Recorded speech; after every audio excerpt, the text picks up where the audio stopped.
Le réseau des Alliances françaises vise à promouvoir l'enseignement du français et faire rayonner la culture française. Cette organisation constitue aujourd'hui le premier réseau culturel mondial et sa coordination est assurée par la Fondation des Alliances françaises. Mais il n'en a pas toujours été ainsi.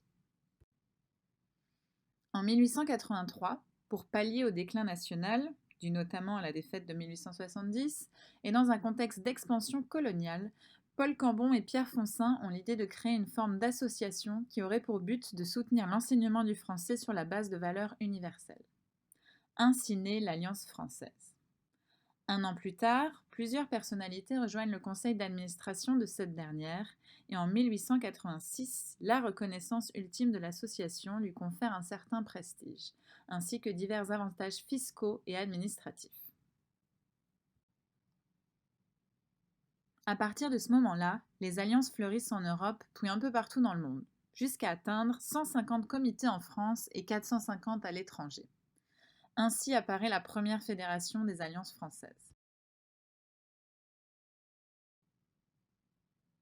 En 1919 s'ouvrent les portes de l'Alliance française de Paris, dont la reconnaissance du haut niveau intellectuel achève la renommée des alliances françaises. Aujourd'hui encore, le siège de la Fondation réside dans ces mêmes locaux.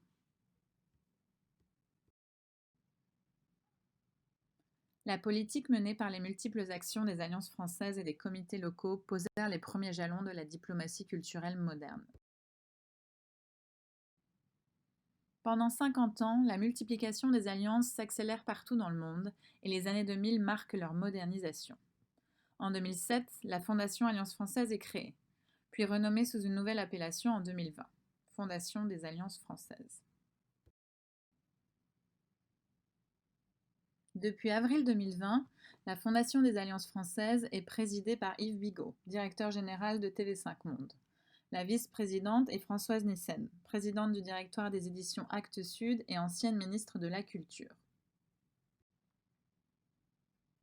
Depuis sa création, les missions des Alliances françaises ont évolué et elles s'articulent désormais autour de 3 axes.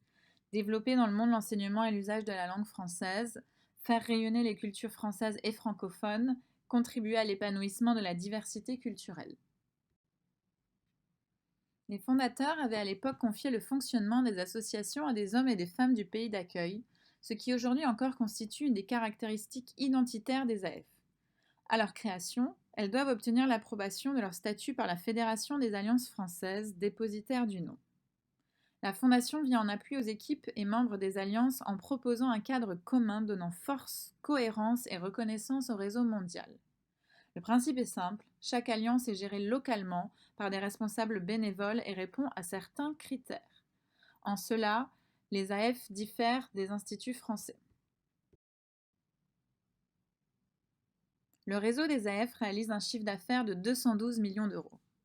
La plupart des grandes associations assurent elles-mêmes, grâce aux recettes des cours de français, la majeure partie du financement nécessaire à leurs activités. Les plus importantes peuvent passer des conventions de partenariat avec le ministère des Affaires étrangères et peuvent ainsi, étant considérées comme des centres culturels et linguistiques, bénéficier de certains financements. Le rayonnement culturel de la francophonie repose, en grande partie, sur l'enseignement de la langue française à l'étranger et la circulation de ses artistes. Pour cela, il peut compter sur un formidable réseau de 832 alliances françaises dans 132 pays, dont la France. Mais alors, comment ça se passe? Comment s'organise l'offre de cours et les certifications dans un réseau aussi vaste? Les programmes sont élaborés à partir d'un référentiel de compétences internationalement reconnu, le cadre européen commun de référence pour les langues. Il est obligatoire pour les AF de respecter le CECRL et d'avoir des profs formés et habilités pour les certifications, conformément à la démarche qualité des AF, qui est le cadre de référence pour le réseau. Étant donné la variété et la liberté d'organisation dans le réseau des alliances françaises, chaque alliance a la possibilité d'organiser ses cours, créer ses progressions et de choisir les manuels les mieux adaptés à son public. Chaque alliance crée son offre en collaboration avec les autres AF de son réseau. Cette offre peut changer et ne cesse de se développer selon les besoins de son territoire d'intervention. Les cours classiques de niveau A0 à C2 sont proposés dans les AF.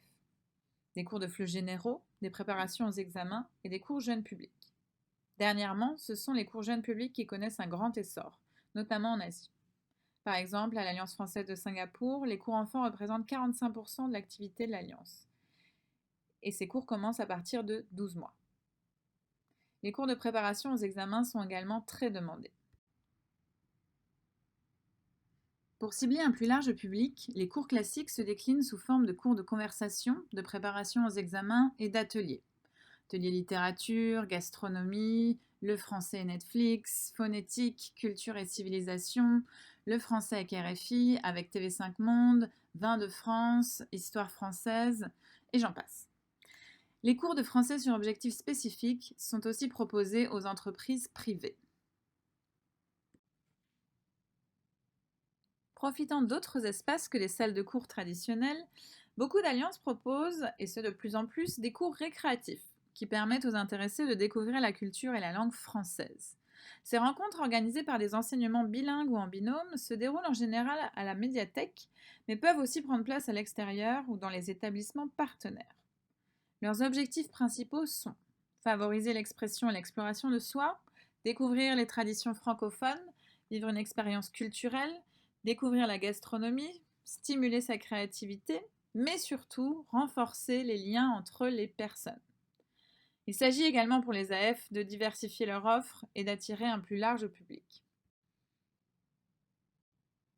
L'examen du DELF est la certification la plus demandée en AF. L'offre des certifications étant très riche, il est assez facile de s'y perdre.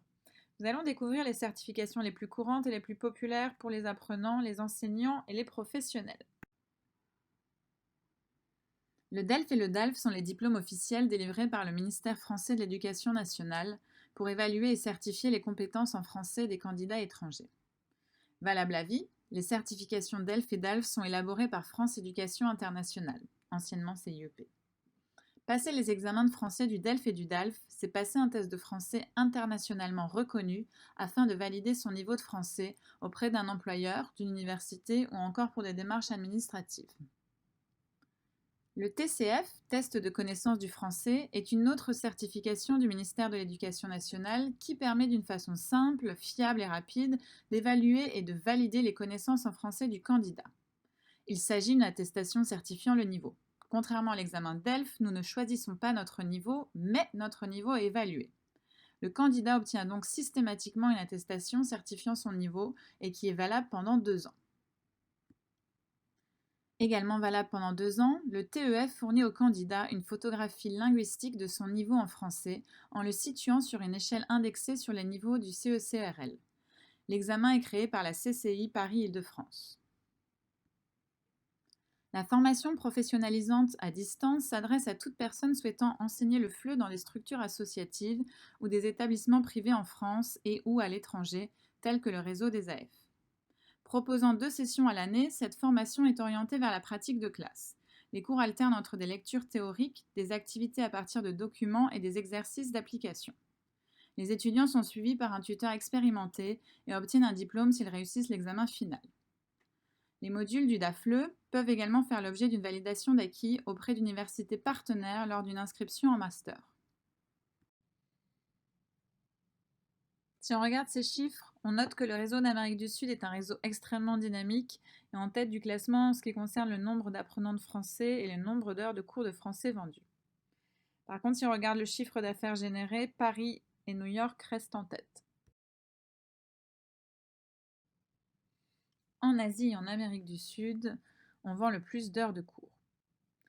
On note aussi la nette progression des cours FOSS destinés aux entreprises. La priorité est d'utiliser le français comme plus-value professionnelle. Les heures de cours permettent aux alliances françaises de financer d'autres secteurs de son activité, notamment les événements culturels. Une des missions principales est, dès sa création, de promouvoir les cultures francophones. La notion de diplomatie culturelle est étroitement liée au développement des AF. La création des AF est en effet un formidable moyen de promouvoir le rayonnement de la culture française et pour la France d'exercer une influence à l'étranger. Et la France est précoce. Les Britanniques créent le British Council seulement en 1934, les Allemands le Goethe Institute en 1951 et les Espagnols l'Institut Cervantes en 1991. L'Alliance française intègre l'action culturelle comme partie de ses missions fondatrices, inhérentes et essentielles, et ce dès sa création. L'objectif général est en fait un dialogue entre les cultures et les échanges interculturels. L'AF ancre son action dans la diffusion de la création culturelle contemporaine et cherche à établir des passerelles entre la culture française, les cultures francophones, européennes et locales. Mais concrètement, comment fonctionne ce réseau culturel? L'activité culturelle des AF répond à une politique culturelle définie en amont par le conseil d'administration et la direction de chaque AF, si possible en accord avec l'ambassade de France et conformément aux orientations définies par la Fondation. Cette politique est le fruit d'une réflexion basée sur l'analyse du tissu local, de ses besoins et des perspectives d'évolution du secteur culturel local et national. Ainsi, les événements seront divers et variés partout dans le monde. Chaque association locale des pays où est présent le réseau des alliances a l'entière liberté du choix de sa programmation culturelle. Ce choix se fait en effet par chaque AF elle-même, localement, en fonction de ses publics, de ses moyens et de ses partenariats propres. Le financement se fait par les heures de cours vendues, le partenariat, les subventions, les mécénats. Les alliances françaises, contrairement à l'habitude française, n'établissent pas leur programmation sur une saison, mais sur l'année civile. En règle générale, la Fondation prend en charge les billets internationaux grâce à une convention signée entre la ville de Paris et la Fondation Alliance française. Ensuite, ce sont les AF locales qui payent les cachets et les transports locaux. Si la Fondation a un rôle de coordination et d'accompagnement du réseau culturel, le fonctionnement n'est donc en aucun cas hiérarchique. À chacun ensuite de trouver les moyens de mener à bien sa tournée internationale pour le rayonnement des arts francophones. Les chiffres parlent d'eux-mêmes. L'AF est un réseau culturellement très dynamique. Les événements culturels offrent une visibilité à un plus large public et permettent aux AF de faire partie intégrante de la communauté locale. La culture se présente sous toutes ses formes. Concerts, pièces de théâtre, performances, expositions, cinéma, conférences, lectures. Les AF sont ainsi un levier pour de nombreux artistes. Enfin, les médiathèques sont souvent également un lien entre la communauté francophone et l'AF. Maintenant, quelques exemples concrets et complètement subjectifs basés sur notre expérience. Depuis sa création en 1971 par l'AF, le Festival du film français de Hong Kong est devenu un événement incontournable et d'une grande ampleur, avec chaque année des invités de prestige.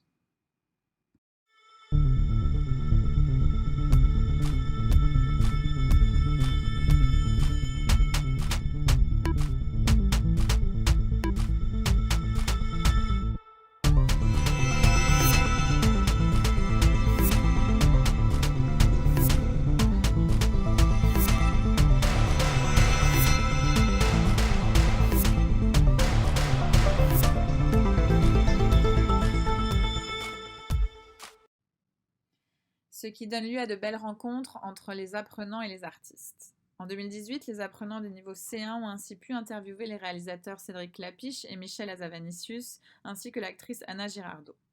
Ils ont ensuite publié un magazine en ligne sur le cinéma. Autre exemple, en partenariat avec le Consulat du Canada, une rencontre avec l'écrivain Dany Laferrière dans le cadre de la Semaine de la francophonie, animée par les élèves du cours de littérature. Ou encore une rencontre avec Stéphane Beaujean, directeur du Festival d'Angoulême, rencontre ouverte au public et animée par les apprenants de B2-C1. Faire le lien entre culture et pédagogie doit rester une priorité pour les AF. 2020 est une année compliquée pour la culture, aussi dans les alliances françaises. Il faut redoubler de créativité pour maintenir des événements. Aussi par exemple, l'AF de Singapour a organisé de nombreuses sessions live, questions-réponses via Zoom avec les acteurs et réalisateurs des films projetés à l'AF ou dispo en VOD.